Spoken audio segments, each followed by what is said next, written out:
Bago pa dumating ang mga Kastila, marunong na ang sinaunang Pilipino gumamit, gumawa at makipagkalakalan gamit ang ginto.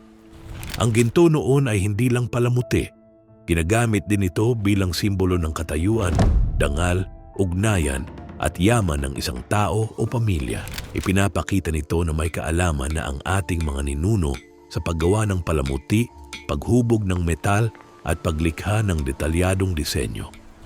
Sa kalakalan, ang ginto ay isa sa mahahalagang bagay na ipinagpapalit kasama ng perlas, beeswax, tela, porselana at iba pang produkto.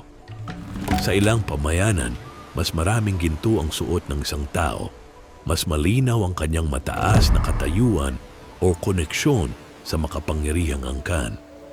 Kaya maling isipin na ang sinaunang lipunan ay walang sariling yaman o teknolohiya.